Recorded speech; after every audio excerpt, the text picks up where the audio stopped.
Lipid. Next है आपका क्या, शाखित लिपिड। नेक्स्ट है शाखित lipid.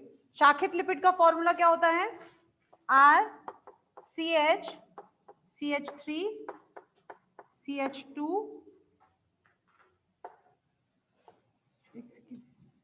RCH CH3 CH2 COOH।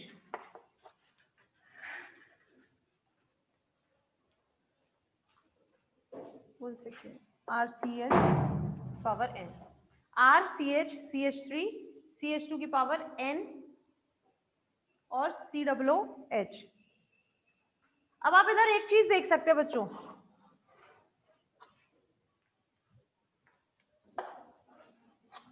एक चीज, जो सैचुरेटेड लिपिड थे, सैचुरेटेड लिपिड में हमारे कार्बन संख्या कितनी थी, 2 थी भाई। इसके बाद फिर आगे इसी की तरह से तो जुड़ रहे थे, लेकिन कार्बन संख्या क्या थी, 2 थी। तो हम ये मान के चलते थे कि जो सैचुरेटेड लिपिड है ये ज्यादातर कैसे मिलते हैं, हमें सम संख्या वाले मिलते हैं।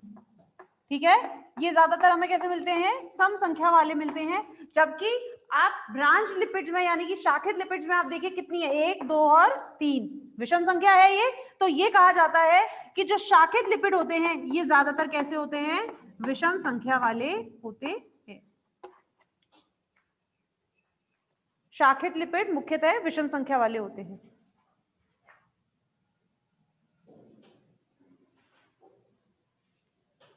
ठीक है, और ये पाए कहां से जाते हैं, ज्यादातर अधिकांशतः ये जंतुओं में पाए जाते हैं,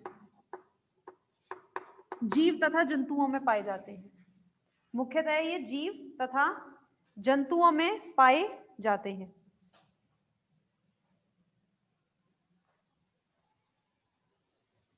ठीक है, और वैसे ऐसे ही चक्रिक लिपिड का अगर मैं बात करूं तो चक्रिक लिपिड में जो स्ट्रक्चर होती है उसमें क्या रहता है, एक साइकिल यानी कि चक्र उसमें उपस्थित होना अनिवार्य है। तो हम इसमें बस इतना ही लिख सकते हैं कि इन लिपिड में या इनकी संरचना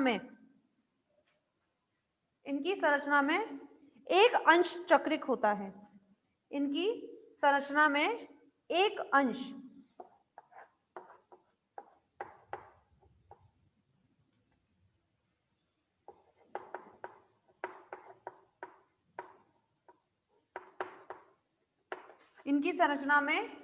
अंश चक्रिक होता है। ठीक है, कोई ना कोई एक अंश इसमें क्या रहता है, चक्रिक रहता है, चक्रिक लिपिड में।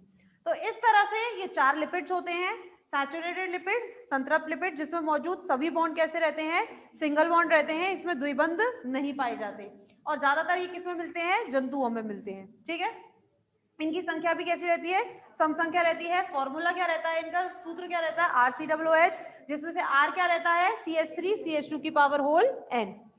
इसके अलावा दूसरा है अनसैचुरेटेड यानी कि असंतृप्त लिपिड। असंतृप्त लिपिड में क्या रहते हैं, द्विबंध रहते हैं, एक से अधिक द्विबंध, कितने भी द्विबंध हो सकते हैं।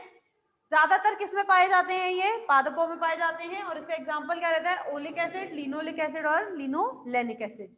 ठीक है, तीसरे हैं शाखित लिपिड। शाखित लिपिड का फॉर्मूला क्या है, ये RCH CH3 CH2 की power whole n then COOH, क्योंकि इसमें जुड़ने वाले जितने कार्बन है वो कितने हैं, 3 कार्बन युक्त हैं, इसीलिए हम कहते हैं ये ज्यादातर कैसे होते हैं, विषम संख्या युक्त होते हैं, और मुख्यतः ये किनमें पाए जाते हैं, जीव व जंतुओं में। ठीक, और नेक्स्ट है आपके चक्रिक लिपिड। चक्रिक लिपिड में जुड़ने वाले सभी समूहों में से एक ना एक अंश कैसा रहता है, चक्रिक रहता है। ठीक है बच्चों, चलिए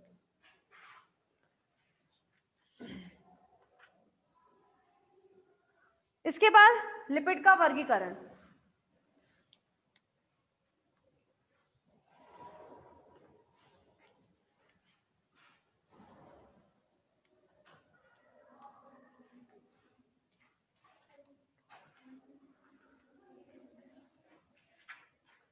नेक्स्ट है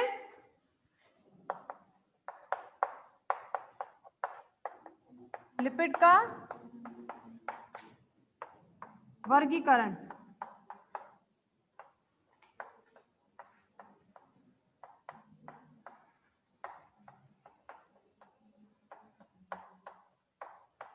क्लासिफिकेशन ऑफ लिपिड्स। जैसे हम लोगों ने प्रोटीन का वर्गीकरण देखा था, सेम वैसा ही वर्गीकरण है क्या, सिंपल लिपिड यानी कि सरल लिपिड,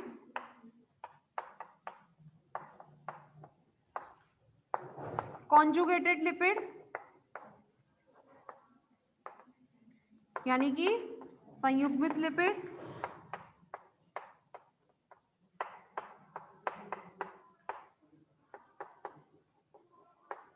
और तीसरे डिराइव्ड लिपिड यानी कि व्युत्पन्न लिपिड।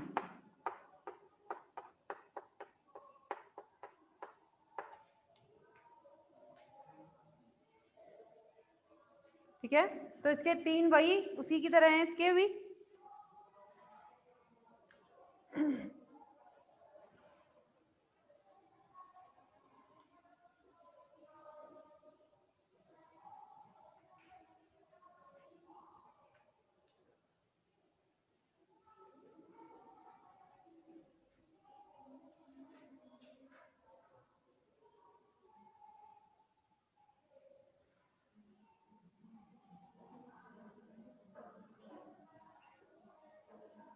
चलिए,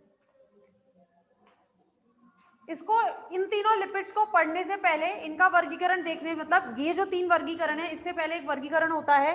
अगर मैं लिपिड का क्लासिफिकेशन करूं तो उससे पहले इसको दो में बांटा जाता है। एक होता है सेपोनिफिएबल लिपिड, जो भी मैंने बताया था, और एक होता है नॉन सेपोनिफिएबल लिपिड। सेपोनिफिएबल लिपिड क्या थे भाई, अभी बताए थे, बोलो। सेपोनिफिएबल लिपिड क्या थे?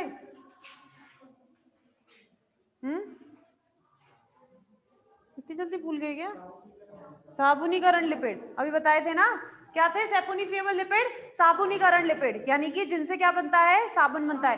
भाई देखो, सेपोनिफिएबल यानी कि साबुनीकरण लिपिड में क्या चीज रहती है, क्योंकि इनमें क्या मौजूद होता है, वसा अम्ल मौजूद होता है। जो साबुनीकरण लिपिड होते हैं इनमें वसा अम्ल यानी कि फैटी एसिड पाए जाते हैं, जिसके कारण जब ये एल्कलाइन ग्रुप से, एल्कलाइन ग्रुप यानी कि जैसे कि आपका NaOH हो गया, KH हो गया, जो आपके एल्कलाई होती है, ठीक है, जब ये इससे रिएक्ट करते हैं, रिएक्ट करने के बाद ये क्या बनाते हैं, सॉल्ट यानी कि लवण बनाते हैं। जैसे RCOOH ने रिएक्ट किया NaOH से, तो क्या बनेगा, RCOONA प्लस H2O।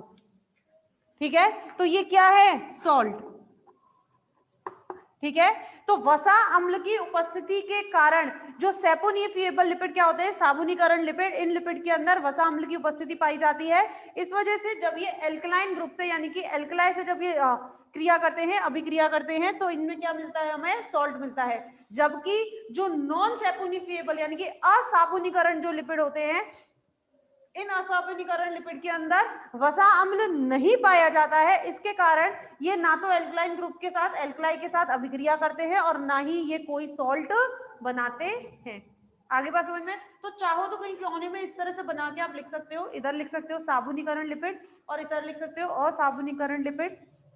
इस तरह से एक चार्ट बना लो, इधर लिखो साबुनीकरण लिपिड और इधर असाबुनीकरण लिपिड।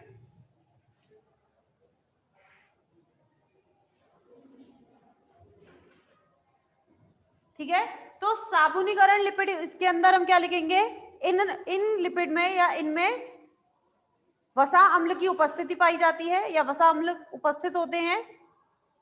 साबुनीकरण लिपिड में आप क्या लिखेंगे कि इन लिपिड में वसा अम्ल पाए जाते हैं, जिसके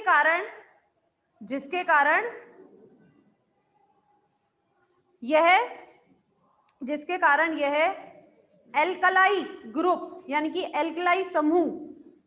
एल्कलाई समूह जैसे कि NaOH या KOH, जिसके कारण यह एल्कलाई समूह जैसे कि NaOH या KOH के साथ अभिक्रिया करते हैं तथा लवण बनाते हैं, सॉल्ट। ठीक है, जबकि असाबुनीकरण लिपिड में यहां हम लिख देंगे इसको, इनमें वसा अम्ल अनुपस्थित होते हैं, जिसके कारण इनमें लवण का निर्माण नहीं होता। बस इतना लिख देंगे, इनमें वसा अम्ल अनुपस्थित होते हैं, जिसके कारण इनमें लवण का निर्माण नहीं होता।